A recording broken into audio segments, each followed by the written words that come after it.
Always remember, the opinion you follow should be your own. Just consider the things stated here to be a second opinion from a complete stranger online. I got to talk.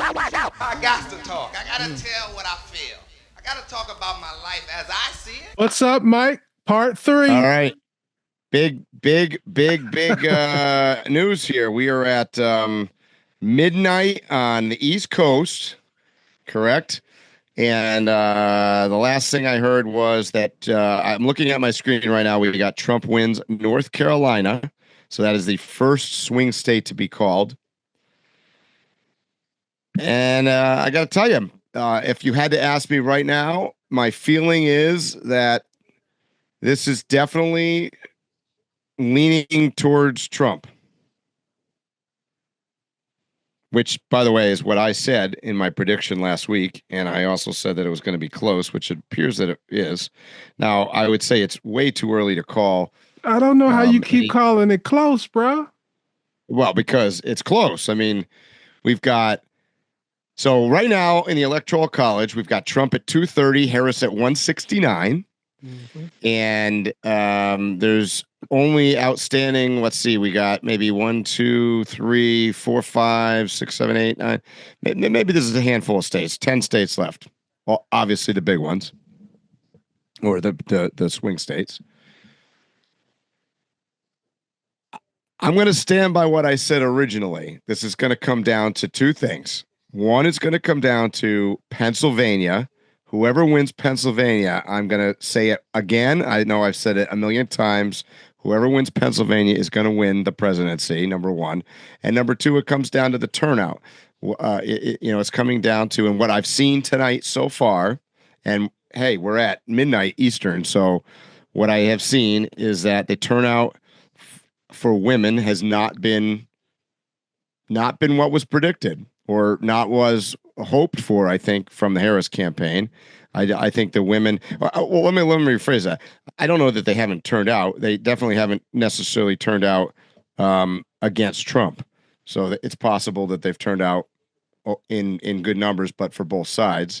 And the Latino vote, which was the other wild card, and young voters have, from what it looks like, from what I'm seeing, have turned out.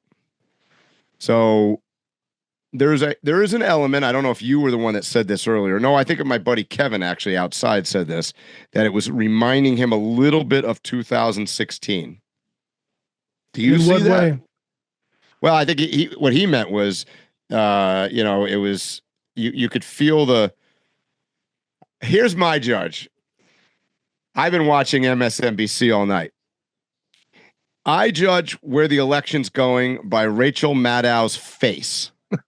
To me, that's the most accurate prediction of the American election system is Rachel Maddow's face. Because that woman, that woman cannot play poker. I've been saying over and over, the most entertaining part of this is watching the losers, how they're interacting and reacting to what's going on. Yeah. And I think what Kevin meant by making his comment was that Rachel Maddow's face is looking a little bit like it did in 2016 at midnight. That's the truth. Well, I've been listening to discussions on more than one channel, and the conversation is generally, the conservative is like, are you ready to give up yet? And the response is no, not yet. The conversation is more detailed than what I just said, but sure, that's principally what it is. So I haven't looked at it. I'm going to look at it right now as we're talking. But supposedly the New York Times prediction thing has shown that they're predicting right now that Trump.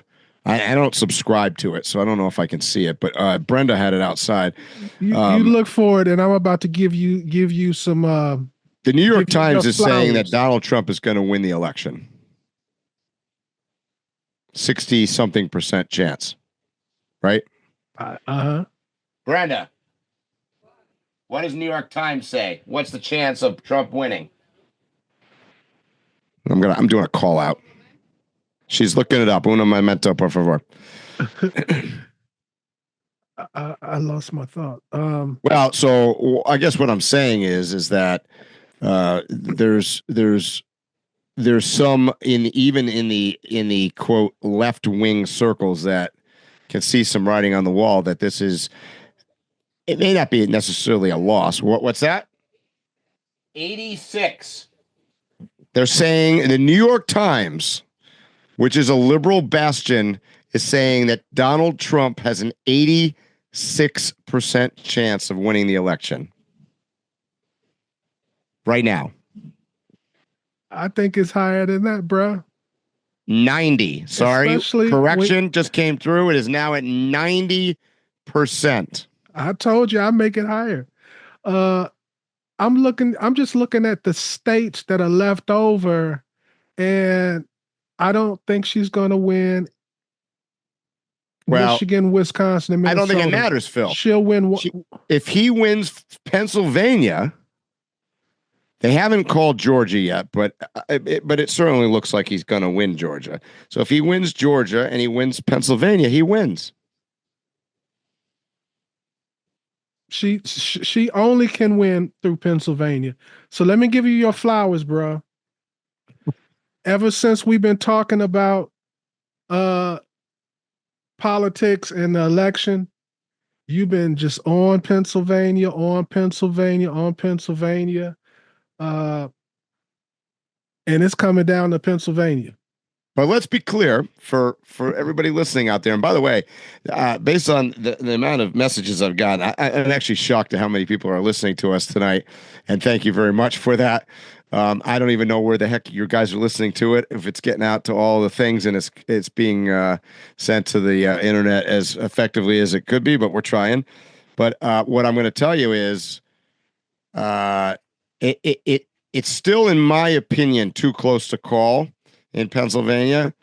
It is definitely, the mood is swung that direction. And I just saw before I walked in here on our big screen on the side of my truck that it was looking like the Senate race in Pennsylvania potentially was going towards the Republican, the wealthy guy, which is a bit of a shocker. So I would say if he wins, where he's ahead, that the likelihood that Trump carries Pennsylvania at least by, whatever. They just announced a couple minutes ago that Pennsylvania was not going to release until tomorrow 37,000 votes, mail-in things.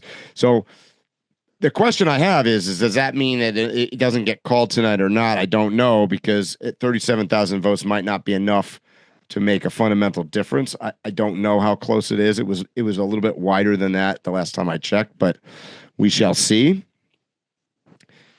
But I did hear an interesting thing. Neither campaign headquarters, both Donald Trump's or Kamala Harris's, neither campaign headquarters has any schedule.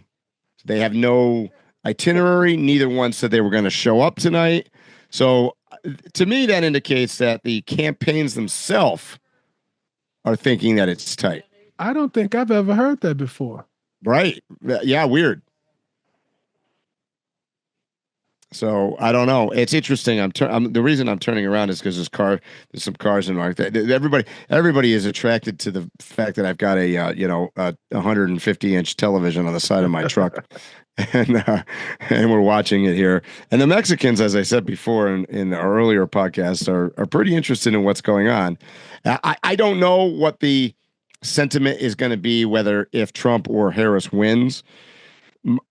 I sense that they would prefer that Harris wins, only because some of the things that Trump has said have been certainly a little bit harsher towards Mexico. Let's just be honest with that. But I don't know. I don't know. In some ways, the culture down here is funny, because I did run into a guy earlier that was like, Donald Trump, and he was like, macho. It was just kind of funny. So who knows? I don't know. There's a large Mexican population in Mexico and Arizona. How do you think that's going to go? Arizona is super tight right now. That's a tough one. That's a flip. That's a tough call on Arizona. For a while, they were saying that New Mexico was in play, but I didn't buy into that too much. You got to remember that more than half of New Mexico is probably, or maybe even three-quarters, is in Albuquerque. So that doesn't I doesn't thought it surprise was in me. play too. I'm not gonna lie. Yeah, I don't think that's really in play. I don't know. I don't think they've called it yet, but I didn't think Colorado was gonna go blue. You could see Colorado it is going like that way, but mini, I didn't think mini, it was. mini California. Yeah, it doesn't surprise me too much. Here the bigger news, I think, is that the Senate is looking like it's going to be solid Republican. Um, in fact, it's gonna be a little more solid than I think we even anticipated. It's already at 51-43, and I believe there's 10 states that are still uncalled, including Montana, which looks like Tim Sheehy is going to win. I think he was up considerably there, so I think that the Republicans are going to get a healthy control of the Senate. Don't know about the House. That was not so clear. I don't know, what does it say right now. House is 176 Republican, 136 Democrat. So it's still going to need 218. So we got a lot to come in there still. Well, that'll be a especially huge deal if Trump wins. Well, if Trump wins and the Republicans manage to get the House and the Senate, Right. that you're preaching to the choir here, but this is what I said. Like, if you guys listened to me over the last month or two and last week, I've been kind of harping on the fact that the party is not organized. And this may be indicative right now of what's going on, is that they're not that organized. They don't pick the right people. And, here you've got Trump, who, I mean, I've not been shy to tell you that he's not the best candidate that I could come up with, or even close to it on the Republican side. And I think he just hijacked the whole party anyways. And He did. So, I mean, like I said, I'll repeat it one more time. I think it's a sad outcome no matter what happens. I just, we can do better than this, guys. Like, we really can. Bro, I hate to say it, but the world is just getting worse and worse. And A little bit.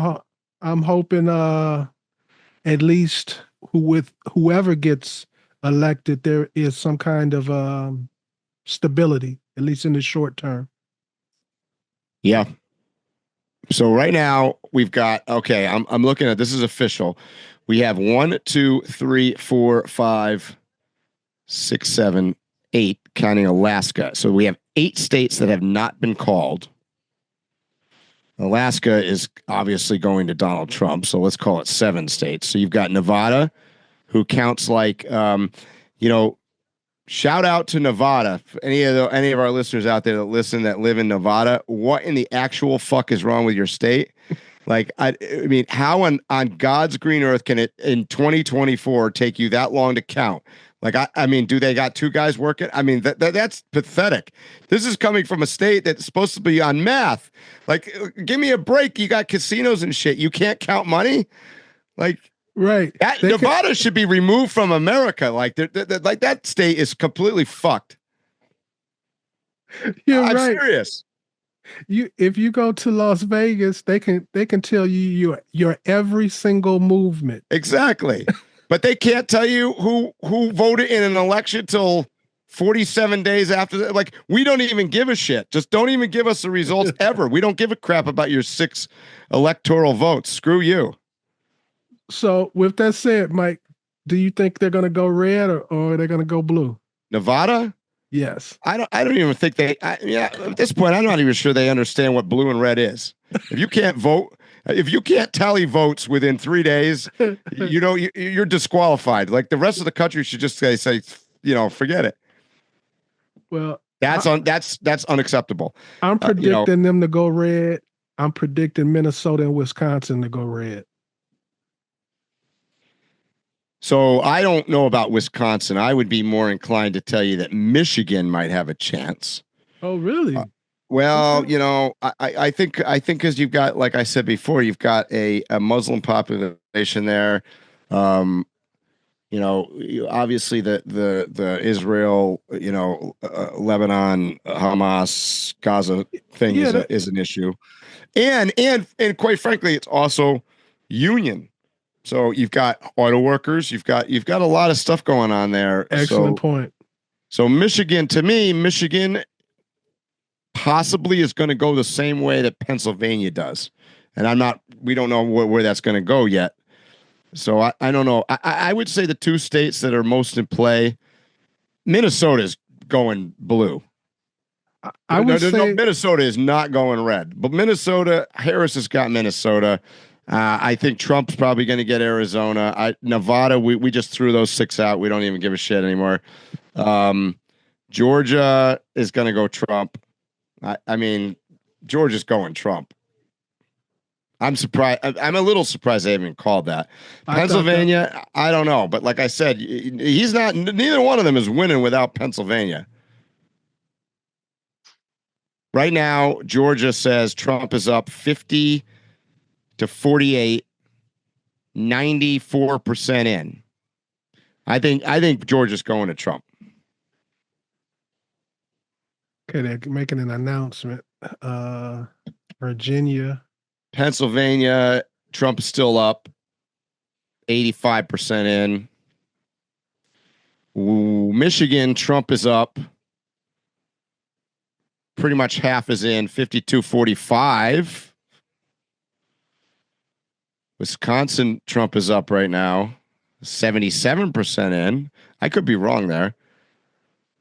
Minnesota, Harris is up 50-46. Minnesota's going to Harris for sure. Arizona is like virtually tied. And Nevada, let's give a hand, everybody, to Nevada at 0-0. Polls are closed, 0% reporting. They're at fucking In-N-Out Burger. I love In-N-Out Burger.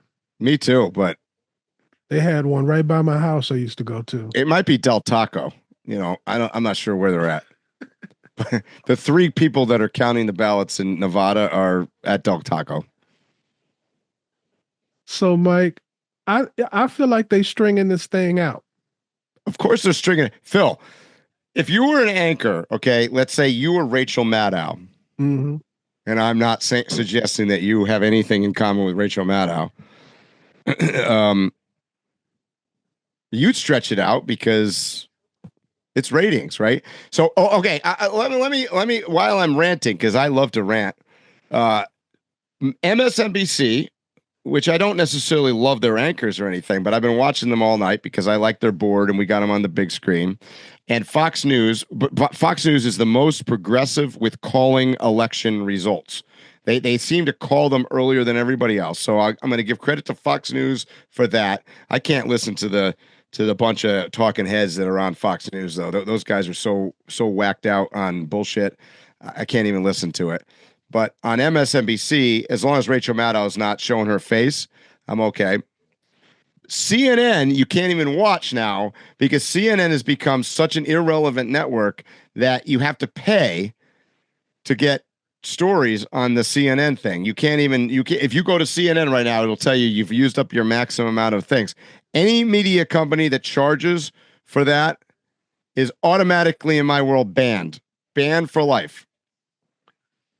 They always got a brother crying on there, so I can't watch CNN. They always got a brother on there crying. That's true. They used to have Van Jones on there crying sometimes. Remember?